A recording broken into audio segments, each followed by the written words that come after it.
It all started during a major renovation of the house, where my wife and I were staying with her parents. We all slept together on the floor in a makeshift room, my father-in-law and I on the edges, our wives in the middle, while work was in full swing in the other rooms. Workers were replacing doors, windows, floors in general, everything that had fallen into disrepair. The conditions were terrible: dust, dirt, and construction debris everywhere. My mother-in-law, Laura, tried her best to keep things tidy, but you know how renovations go. Everyone was anxious for it to be over so we could get back to normal. We've been waiting for over 2 months for that to happen. There wasn't much left to do. The only thing left to do in Laura's room was to change the wallpaper. We had all lived in this mess for so long.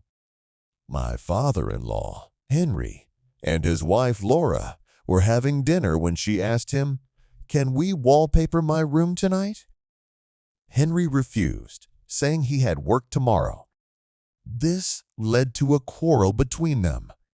My wife, Emily, also mentioned that she had to get up early.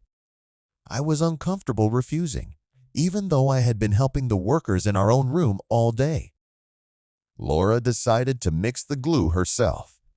We caulked the windows and the doors in her room to make sure the wallpaper would stick properly. I was in old jeans and a t-shirt, and Laura was in a t-shirt and shorts. I hadn't noticed how attractive she was before she seemed to glow with beauty.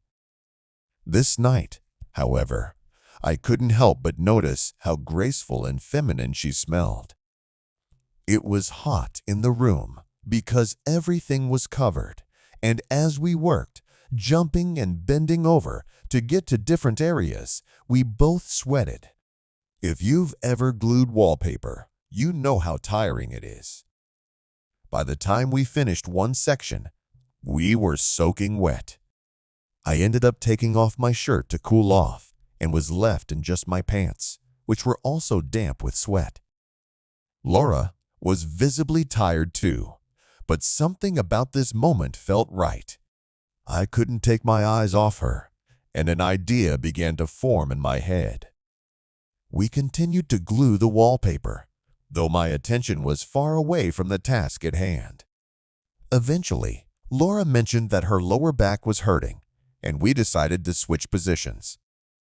She stood on the table, and I stayed on the floor, handing her strips of wallpaper to glue on. As we worked, we touched each other constantly. It seemed like innocent contact to Laura, but I was well aware of how it was affecting me.